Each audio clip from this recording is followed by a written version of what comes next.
Hello दोस्तों, मेरा नाम है नीतीश कुमार। आप सभी का स्वागत करता हूं आपके अपने यूट्यूब चैनल एसएससी अरीना में। दोस्तों, आज हम लोग एसएससी सीजीएल के लिए वोकैबलरी का पार्ट करेंगे, सिनोनियम ए अल्फ़ाबेट से पार्ट 2। पार्ट 1 अगर आप लोगों ने अभी तक नहीं देखा है तो देखिए, मैं उसका लिंक आपको डिस्क्रिप्शन बॉक्स में दे दूँगा। चलिए स्टार्ट करते हैं आज का टॉपिक। आज हमारा पहला वर्ड है एब्जॉर्बिंग। एब्जॉर्बिंग का मतलब होता है किसी भी चीज़ को एब्जॉर्ब करना। खैर, ये तो आपको पता ही होगा। आपको इसके सिनोनियम पे ध्यान देना है, जो कि है एनग्रोसिंग। एनग्रॉस करने का मतलब होता है किसी चीज़ को अपने अंदर पूरा समाहित कर देना। अगर मैं एनग्रॉस के बाद प्रीपोजिशन इन लगा दूं तो इसका मतलब होता है किसी भी चीज़ में तल्लीन होना। जैसे you are engrossed in study, यानी कि आप इतने ज़्यादा स्टडी में डूबे हुए हैं कि ऐसा लग रहा है कि आपने स्टडी जो पढ़ाई है उसको पूरा अपने अंदर समा लिया है। इम्बाइब, इम्बाइब का मतलब होता है सोखना, अपने अंदर कुछ ले लेना। ठीक है, तो इसे कहते हैं इम्बाइब। ये दोनों आपको पता होने चाहिए। एब्जॉर्बिंग तो इजी है, आपको याद ही होगा। अगला वर्ड है एक्वेंट। एक्वेंट का मतलब होता है इंट्रोड्यूस करवाना, किसी को किसी से परिचित करवाना। Make someone aware of familiar with. तो एक्वेंट याद रखिएगा आप लोग, इसे कई बार सिनोनियम में पूछा गया है। साथ ही में इसे स्पेलिंग एरर में भी बहुत पूछा जाता है। एक्वेंट को ACQUAINT, एक्वेंट का मतलब होता है परिचित करवाना, यानी इंट्रोड्यूस करवाना। अगला वर्ड है अपीयर। अपीयर का मतलब होता है प्रतीत होना, दिखना, झलक दिखना। तो इसका सिनोनियम है सीम और टर्न अप। सीम, अपीयर भी इजी वर्ड है और सीम भी इजी वर्ड है, लेकिन टर्न अप आपको पता होना चाहिए, जिसका मतलब है अपीयर होना या प्रतीत होना। जैसे कि आप जैसे कि मान लीजिए कि कहीं पर किसी को मदद की ज़रूरत है और आप वहाँ पर अपीयर हो जाते हैं, तो आप कह सकते हैं कि आप टर्न अप हो गए हैं। केम इन टू साइट, बिकम विजिबल और noticeable, specially without apparent cause. ठीक है, तो ये आपका फ्रेजल वर्ब में भी बहुत इंपॉर्टेंट है, कई बार पूछा गया है। टर्न अप, टर्न के बाद क्या आएगा? अप, तो इसका मतलब होता है अपीयर होना या प्रतीत होना। अगला शब्द है एबंडेंट। एबंडेंट का मतलब होता है प्रचुर मात्रा में होना। आप हिंदी में पढ़ेंगे प्रचुर मात्रा में होना, यानी कि किसी भी चीज़ का ज़रूरत से ज़्यादा उपलब्ध होना, एम्पल होना, एम्पल आवश्यकता से अधिक। एम्पल एक अच्छा वर्ड है। एबंडेंट, एम्पल, ये दोनों एग्जाम में कई बार रिपीट हुए हैं। इसके बाद प्लेंटीफुल। प्लेंटीफुल का मतलब भी होता है किसी भी चीज़ का ज़्यादा मात्रा में होना। आपने कई बार सुना होगा plenty of, plenty of, plenty के बाद प्रीपोजिशन ऑफ लगता है। प्लेंटी ऑफ का मतलब होता है किसी भी चीज़ का बहुत ज़्यादा मात्रा में उपस्थित होना। अगला शब्द है एडॉर्न। एडॉर्न का मतलब होता है किसी भी चीज़ को ब्यूटीफाई करना, यानी कि सजाना। यहाँ पर ब्यूटीफाई एक इजी वर्ड है, लेकिन आपको एडॉर्न पता होना चाहिए। एक और शब्द मैं आपको बताता हूँ, एडोर, ADORE।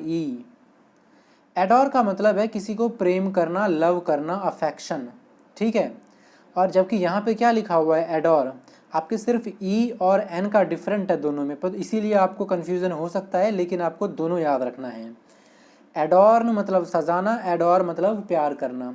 और सजाने का जो ब्यूटीफाई यहाँ पर लिखा हुआ है, इसके अलावा आपको एम्बेलिश पता होना चाहिए, और इसे कई जगह एम्बेलिशमेंट, सजावट भी आप पढ़ेंगे, जो कि बहुत इंपॉर्टेंट है। इसकी स्पेलिंग में मिस्टेक हो गई है, यहाँ पे ई नहीं आएगा। अच्छा रुकिए, मैं इसे करेक्ट कर देता हूँ। तो ये हो गया आपका एम्बेलिश, ये इसका सही स्पेलिंग है। ठीक है, एम्बेलिश का मतलब होता है सजाना, EMBELLISH, और एडॉर्न का मतलब भी होता है सजाना।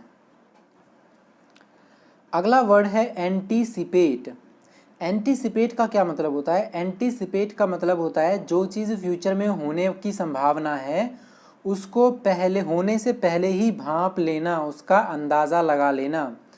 रिगार्ड एज प्रोबेबल, एक्सपेक्ट और प्रेडिक्ट। एक्सपेक्ट मतलब क्या होता है? किसी चीज़ की पहले से ही उम्मीद कर लेना, प्रेडिक्शन कर देना। प्रेडिक्शन तो आपको पता ही होगा, जैसे कि कई मूवी की प्रेडिक्शन की जाती है, या मैच जो होने वाला होता है दो टीमों के बीच, उसका प्रेडिक्शन किया जाता है, यानी उनका एंटिसिपेशन किया जाता है, पूर्वानुमान लगाया जाता है।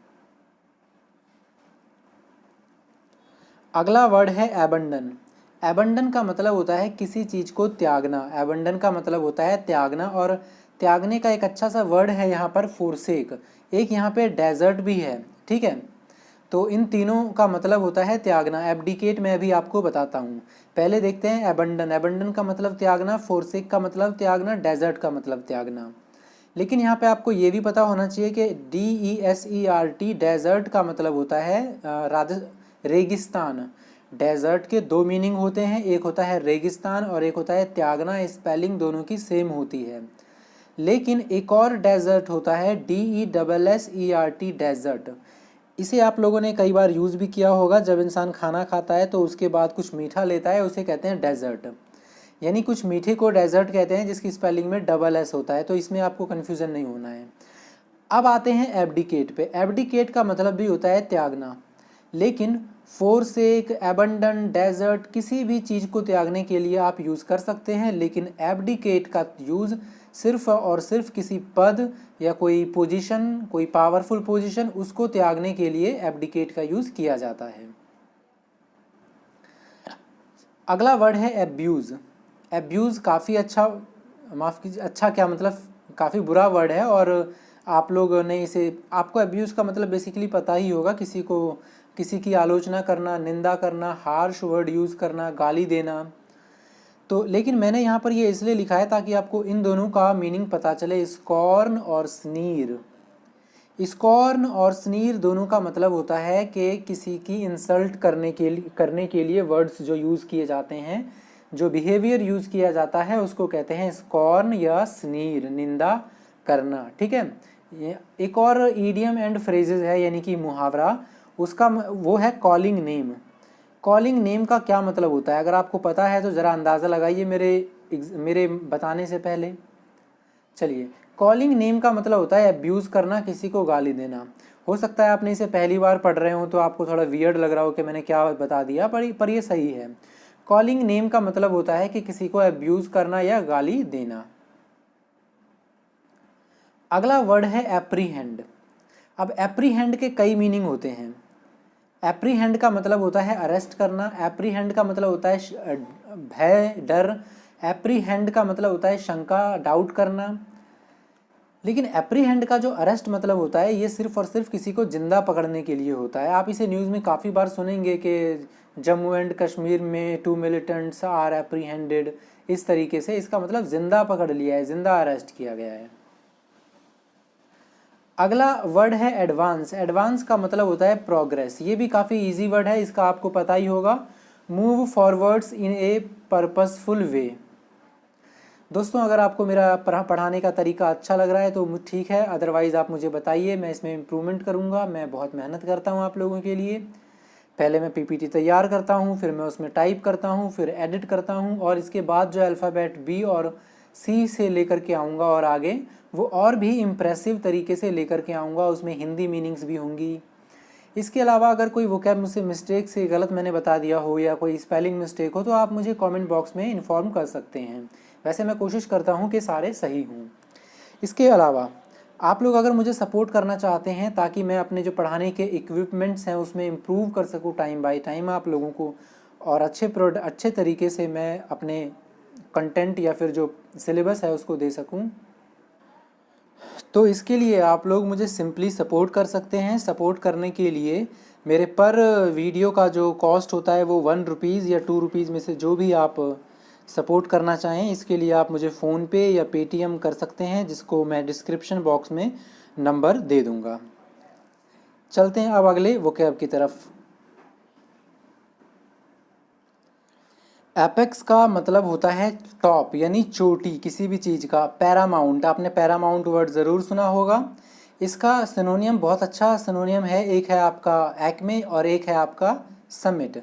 एक्मे का मतलब भी होता है हाइट, यानी कि कोई ऊंची चोटी, और समिट आपने ज़रूर सुना होगा कि जैसे कि ब्रिक समिट कहाँ पर हुआ, यानी ब्रिक हिंदी में उसे ब्रिक शीर्ष कहते हैं और इंग्लिश में समिट। तो समिट का मतलब भी होता है हाई पॉइंट। जेनिथ, इसका एक और अच्छा वर्ड है जेनिथ, GENITH। जेनिथ का मतलब भी होता है आपका हाई पॉइंट। ये जेनिथ भी काफ़ी इंपॉर्टेंट है, आप इसे भी याद रखिएगा। अगला वर्ड है एंग्विश। एंग्विश का मतलब होता है दुख, दर्द, कष्ट, पीड़ा। आपको एगोनी याद रखना है। एगोनी सिनोनियम है एंग्विश का। एंग्विश, एगोनी मतलब भी दुख, दर्द, पीड़ा। मिजरी मतलब बुरा समय, बहुत ही पीड़ादायक समय। और पेन का मतलब दर्द। अगला शब्द है हमारा एल्योर। Allure, ALLURE। एल्यूर का मतलब होता है किसी को आकर्षित करना अपनी तरफ, ठीक है, अट्रैक्ट करना। अब अट्रैक्ट तो इजी वर्ड है, आपको यहाँ पर दो वर्ड्स के बारे में पता होना चाहिए। एक है आपका एल्योर, जिसका मतलब होता है किसी को लुभाना, लालच देना, लालच दे करके अपनी ओर आकर्षित करना। और दूसरा टेम्प्ट।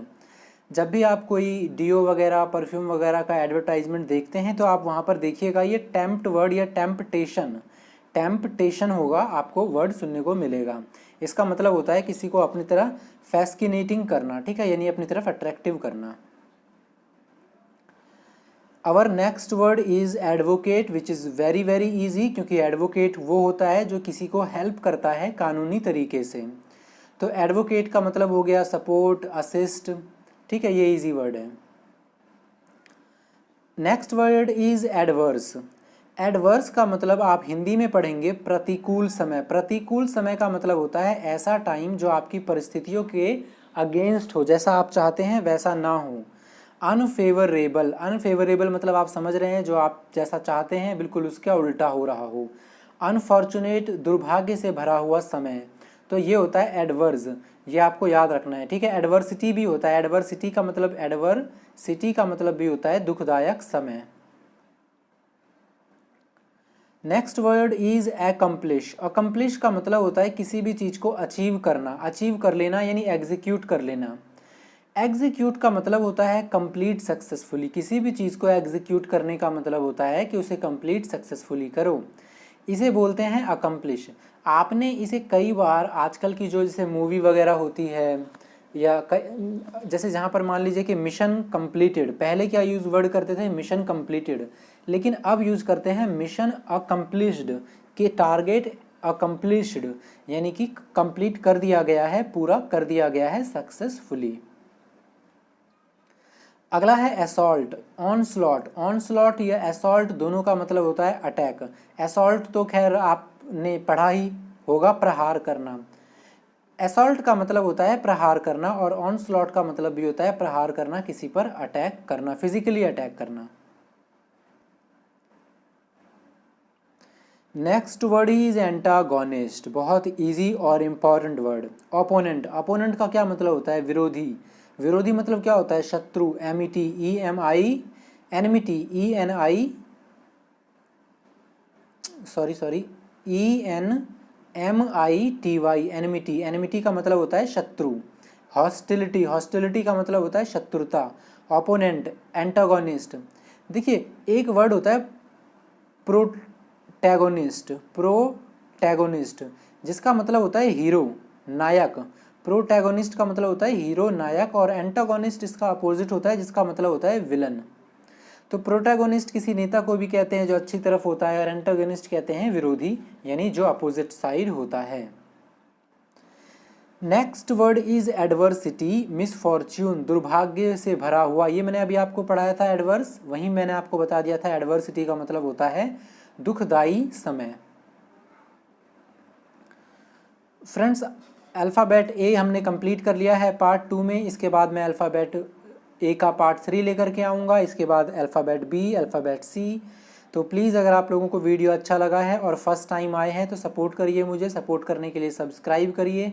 आप मुझे फ़ोन पे या पेटीएम से 1 रुपीज़ या 2 रुपीज़ आप मुझे कर सकते हैं सपोर्ट पर वीडियो। और नंबर वगैरह जो भी आपको ज़रूरी होगी वो सारा मैं डिस्क्रिप्शन बॉक्स में दे दूँगा। तो दोस्तों आज का वीडियो यहीं ख़त्म करते हैं। आपका वीडियो देखने के लिए बहुत बहुत धन्यवाद।